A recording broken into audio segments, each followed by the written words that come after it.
there are probably four key elements that I can look at it where one can see clear contrasts between the choices that ideologies help us make. For instance, in epistemology or on the issue of knowledge, whether we believe that knowledge is discrete and dispersed and priorities and preferences vary from people to people, or whether we think that since knowledge is universal, we can apply the same knowledge and information that we have to everybody uniformly. These two are completely different worldviews, and they are coming from the ideological values that we are carrying over, and those ideological values may come from whichever end or whichever section of the political spectrum one can think of. It can come from the left, it can come from the right, but these are the choices, fundamental choices that we will face. Another key aspect is morality, that is means and ends, the distinction between means and ends. Whether noble means can be achieved by dubious or violent means, or whether you cannot achieve noble ends through dubious or violent means. So whether the means justify the end or ends justify the means. So these again are reflection of the ideological setups, ideological values that we are carrying over. Likewise, about democratic polity, I already mentioned that democratic decentralization or recognition of the minority, or majoritarian democracy. Likewise with the state, that whether it's the state power and therefore maximization of that power, or whether the restraint on the state and therefore minimization of the power of the state. So it may look odd that I'm leaving out the market and the economy out of it, and I'm leaving it out for the simple reason that the economic transactions are reflected exactly in all these four, and therefore to me it doesn't seem to merit a separate category to decide. But these options are integral to the ideological values that we carry. What we aim to do is, how does the ideology shape the relationship between ideals and the institutions that we generally have in mind? For instance, the individual is an ideal. Community provides the framework where we all work, operate. So what would be the relationship between the two? The individual and the community. Likewise, between freedom and democracy, which provides the institutional framework for freedom to operate. Likewise, between liberty, which is an ideal, and equality, which comes through institutional framework that provides one outcome one way or the other. Justice as an ideal, and rule of law as the institutions of law that aim to provide for the justice. Morality and the markets. That is, market is the platform in which morality is played on by all the participants. And fundamentally, of course, citizens and the state. That the two primary bodies. One is an ideal of the citizens, and the other are the institutions that the state comes up with for the citizens. Framework of ideology is a simple scheme to be able to understand how an ideology shapes us and the society around us. So I have tried to divide it into 4 quadrants, as in a typical graph. On the y-axis, at the top, one can think of citizens and citizens in control, and at the opposite end of that axis, we have the state in control, whereby the state determines what the citizens may or may not do. On the horizontal or the x-axis, at one end we have private ownership, which would begin with ownership of our own person. Only then we can make all our choices that we make as a person.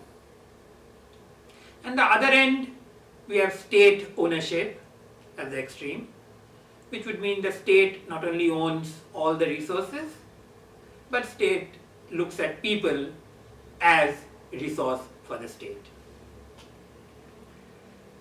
So these would be the two basic axes, and the third axis is to make it three-dimensional, because that's where the inclinations would take us to, is the extent to which we are able to use our choices, and the extent to which we are being led to our choices by agencies such as the state. So the first quadrant in that, if you look at it, would be where citizens are sovereigns. Citizens are sovereign implies that citizens are able to make their economic choices freely, their political choices, and their social choices without any particular restraint or restrictions, except that whatever choices they make do not harm anybody else. So citizens are sovereigns, they can exchange, they can trade, they can buy and sell, they can move from one place to another, they can have relationship of one kind or the other. All that is their own choices, and there's nothing else that somebody else, particularly at a social institution, the state can or should intervene in. So that's the ideal citizens as sovereign in the first quadrant. In the second quadrant, we have an increasing role of the state, while citizens have certain limited freedoms, which would mean that citizens can do what the state permits. So behaviors that are permitted are citizens are free to engage. The behaviors they are not permitted, citizens are not allowed to engage. For instance, at one point in time, pretty recently, we had Article 377, which prohibited certain sexual behavior, and that was prohibited. So citizens legally could not or should not have engaged in those behaviors. But today it has been ruled out by the courts, and the citizens have the freedom to engage in such behavior if they so choose. So likewise with the economy, that there are certain items which are either prohibited or restricted or put under quota, that how much of it can be there. So for instance,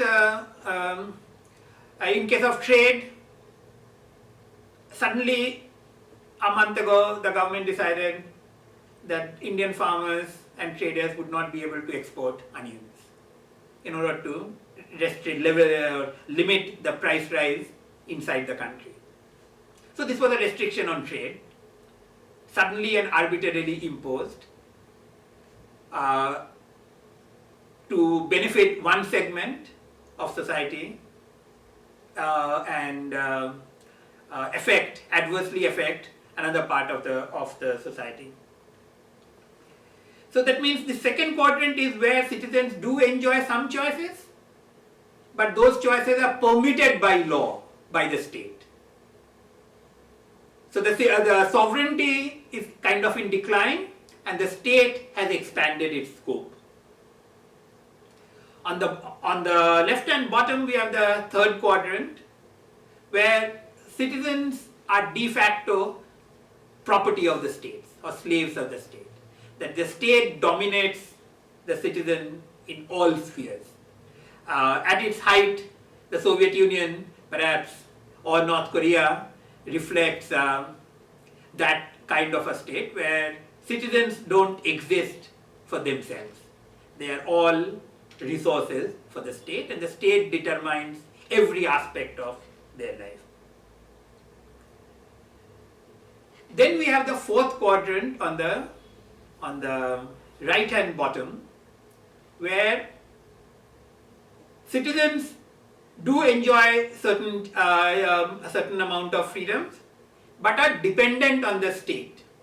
So citizens at one end are clients of the state, that they have to pay for the services that they get from the state, or citizens become cronies of the state in order to secure an extra share of the pie at the cost of some others. So some people may end up paying more in order to sustain the cronies, the privileged, and some people would lose out as citizens, because then citizens are not equals. So we have in the fourth quadrant citizens as clients who look up to the state for protection and services, and citizens as cronies who are able to secure extra privileges and benefits from the state at the cost of somebody else. So the state works as the middleman, as the power broker between citizens, and therefore creates different tiers of citizens. Citizens at one end, clients in the middle, cronies at another. So this classification of citizens into different brackets occur because the state is playing a game of favoritism, partial favoritism from one to the other. And I would think in today's world, across the world, this seems to be the norm today, that in increasing number of countries, citizens are being reduced to be a client, or some of the more enterprising ones are able to graduate to become cronies and secure larger shares than they are normally entitled to. And one can look at this framework not just as a concept which is just a matter of principles, but actually in practice. For instance, this convergence on using the power of the state in one form or the other, either ownership of all the resources or controlling of citizens' choices. This use of the state as an ideology is a distinct phenomena in the world in this fourth quadrant of the framework. And in India, it's very interesting that while we are the largest and a very vibrant democracy, if you look at the political choices on offer, we have on one side social control, which could begin with the cow, the holy cow, or the mandir masjid, or national security and terror, law and order, or uniform civil code, or economic nationalism. All these elements are conditioned on the state's willingness and capacity to impose itself on the choices made by the people. So that's on primarily driven by the social control on one side, whereas much of India's 70 years we were in a mixed zone. We had an element of social control and an element of economic control. So cow protection was seen as partly social, whereas cow was also seen as partly economic resource to be used for other purposes. And religious pluralism was seen as socially permissible, whereas economic regulations were also part of that same middle ground, that is the mixed economy or the mixed control. And while it is traditionally referred to as a mixed economy, I would qualify it by saying that the economic control were mixed, so were the social control. Whereas on the third pillar of political choice that we have, and we have had, is more focused on economic control. That is, economic redistribution being and social justice being the primary vehicles for public policy. So what we see in these three hotly contested ideologies is a complete convergence on the notion that the state is the instrument that can be used. What is ignored in this process is something Gandhi had been warning us for decades, that state is manifestation of violence, that every action that the state takes is in one form or the other a reflection of its capacity to exercise violence.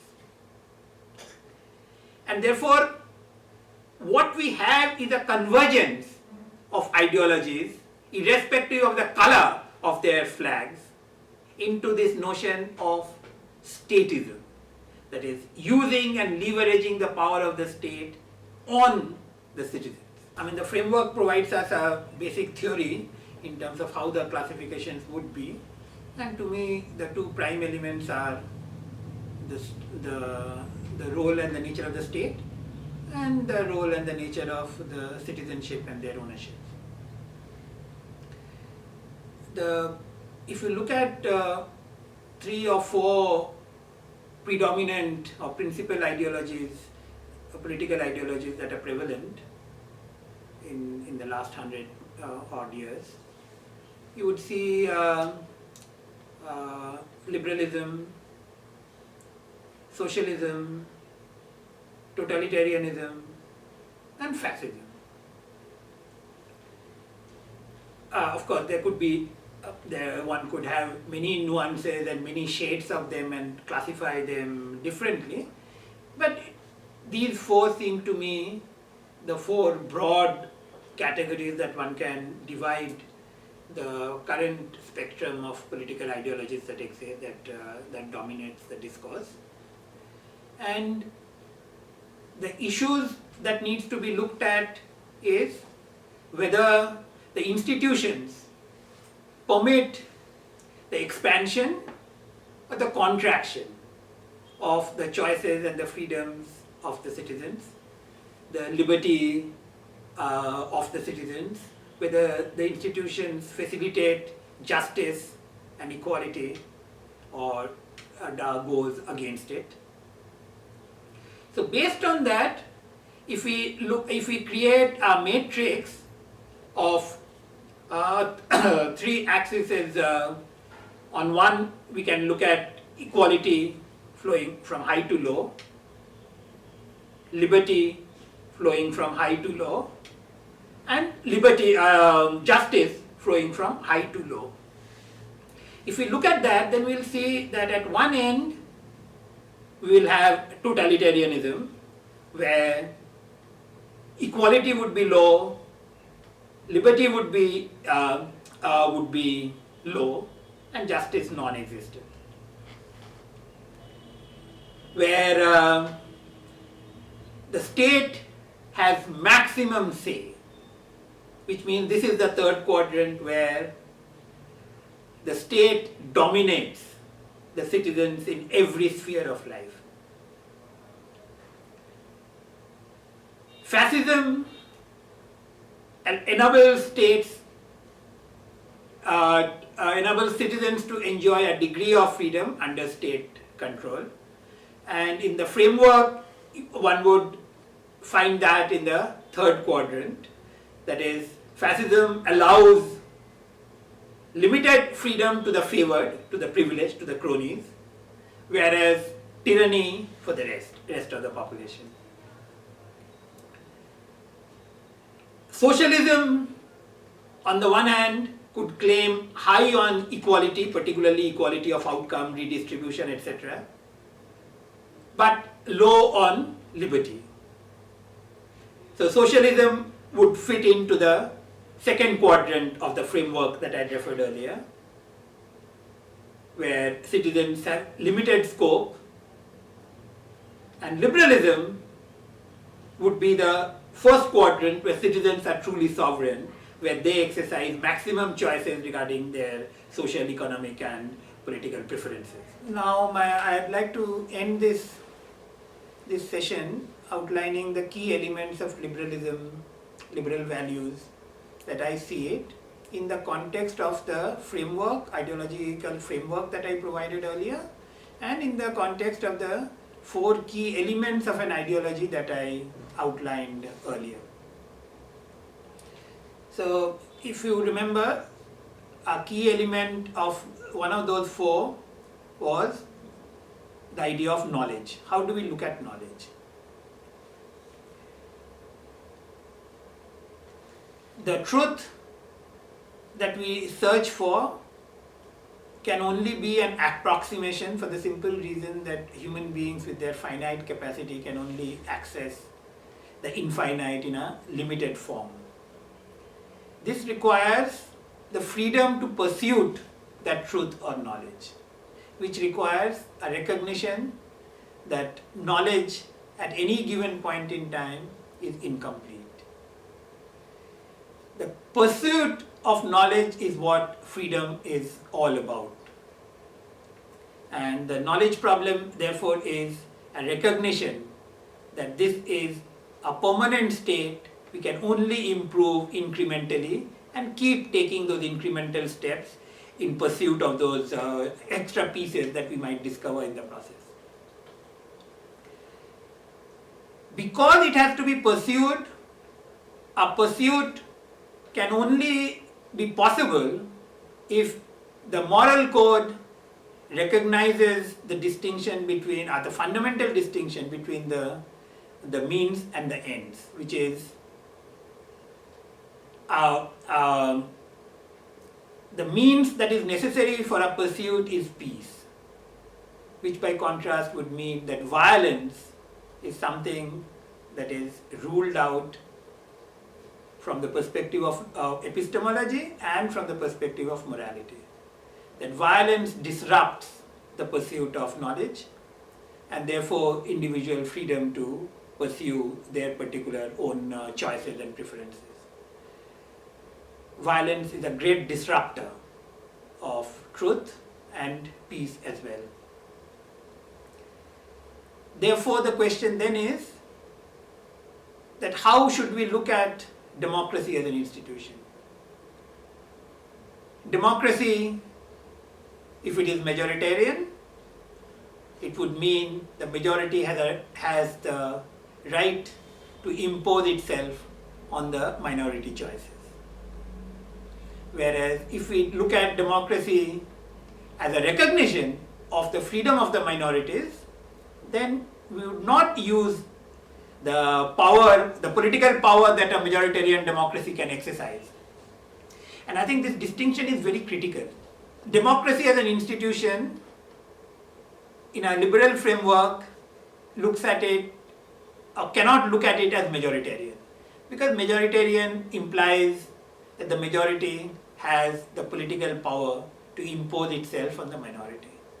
A liberal position consistent with its position on knowledge and morality of peace would be that democracy recognizes the freedom of the minority opinion to survive and thrive, so that today's minority opinion could have the freedom to become, or the potential to become, the majority opinion of tomorrow.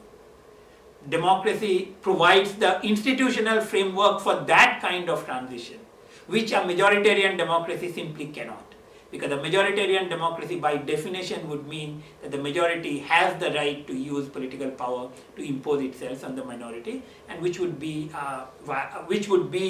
majoritarian democracy go the line of statism rather than the liberal values that we would like to espouse. And the fourth element which flows from there, of course, is that how do liberals look at the state? Because state, after all, is a necessary condition in any given society, but is not a sufficient condition. State is to ensure rule of law, ensure protection of property and persons, freedom of a person, their liberties and freedoms, and protection of their rights. The state, therefore, has to be, in a liberal conceptualization of state, has to be minimal, which means, apart from, as a contrast to all the other ideologies that I identified, liberalism provides the only ideologically, intellectually consistent frame for the state to be minimal. That is, the state intervenes only when it is necessary and only in the context of protecting freedoms and liberties of the citizens, and therefore enforce the rule of law as prevails. These four values, or the four elements of liberalism, in my view, stands in sharp contrast to all the other prevailing ideologies where the role of the state to varying degrees has expanded or is expanding on a continuous basis. So, ideology gives us a tool, an intellectual frame to understand how to categorize and appreciate the key aspects of different ideologies, and my submission is, from that, how do we understand liberalism as a key element of India and elsewhere in the world. In a liberal order, the citizens are at the center, they are the real sovereigns. The choices that they make are voluntary and therefore mutually beneficial, which means they are moral, be it in economic sphere or in social spheres. Which of course implies that the institutions in a liberal order are all geared to protect the rights and freedoms of the citizens, so that those choices can be made peacefully to the maximum beneficial effect for each one of the participants in that exchange. And finally, this would mean that the state as an institution is minimized, and therefore violence in society is minimized. This is the sharpest contrast that liberalism offers today with respect to all the other political ideologies prevalent, which are all seeking to expand the power of the state at the cost of the citizen, whereas liberalism is the only one that is offering the citizens the place that they deserve as sovereign, and state as a mere instrument to preserve the sovereignty of the citizens.